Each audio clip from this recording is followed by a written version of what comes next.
Lamar wants a lot of money, and if the Baltimore Ravens are willing to pay him, I think he stays there and they move forward with him. Do I think he is going to stay there, even though John Harbaugh has come out and said that he's 200% sure that he is going to be? I don't believe it until he signs the paperwork. Now, is it a more of a chance that he is going to sign back with Baltimore? Absolutely, because no team is going to be willing to give up 2 first-round draft picks for Lamar Jackson because of his injuries, 1, and for 2, the guy has never really gotten past the first round except once.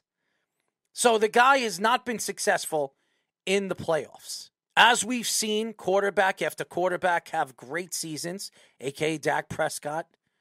Aaron Rodgers is another one who's only won 1 Super Bowl. We can go Peyton Manning, guys that have struggled in the playoffs. These are some of the greatest quarterbacks of all time. I'm not saying Dak is, but Aaron Rodgers, Peyton Manning, these guys had problems winning in the playoffs.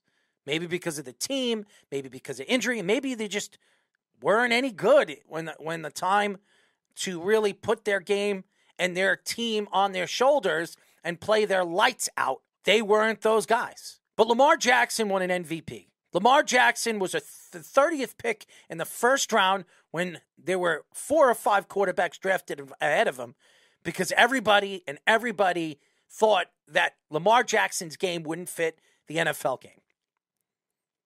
Boy, were we wrong. Now the Baltimore Ravens are trying to figure out how to protect him and keep him.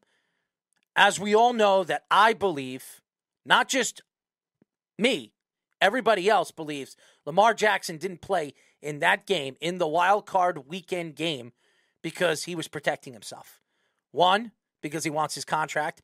2, because even though he's not 100%, the team didn't want to put up or shut up in the offseason, so he didn't want to put up and shut up in the playoffs. And 3, I think Lamar Jackson doesn't want to be there anymore. But if John Harbaugh, the coach, says that he is 200% sure, he will do everything he can to persuade and pursue this quarterback to still be the starting quarterback of this organization. Here's the problem. You fire the OC today, the offensive coordinator. Understandable. Lamar Jackson obviously didn't like him. Why would you do that if you don't know Lamar Jackson is going to be back? Obviously, they know something that we don't.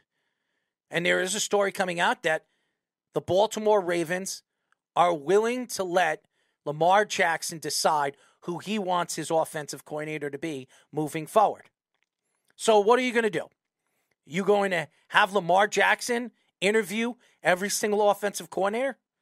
Are you going to have Lamar Jackson choose what wide receiver he wants to play with next year? And you're going to make a trade for him?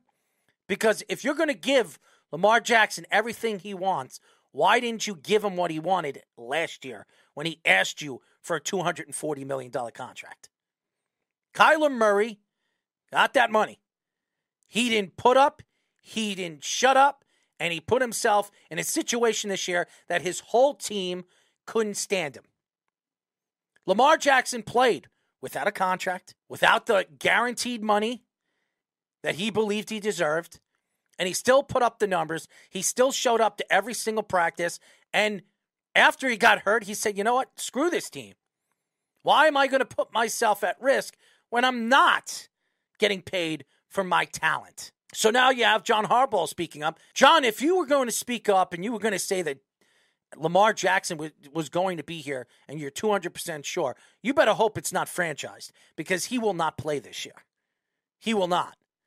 And you should have spoke up to the organization and told the organization, pay the man. What it shows me is there's no gratitude to this organization for the guy that's put himself out there, and he is the franchise. This franchise who overpaid, and I know Roquan Smith is a great linebacker. How do you pay a linebacker that you traded for at the trade deadline who wasn't even your guy, and you pay him the second most money a linebacker has ever made in NFL history to a guy that just played a couple of games, a few games on your team. And you have Lamar Jackson dangling around, which, by the way, without Lamar Jackson, cost you a playoff game and maybe a run at a Super Bowl.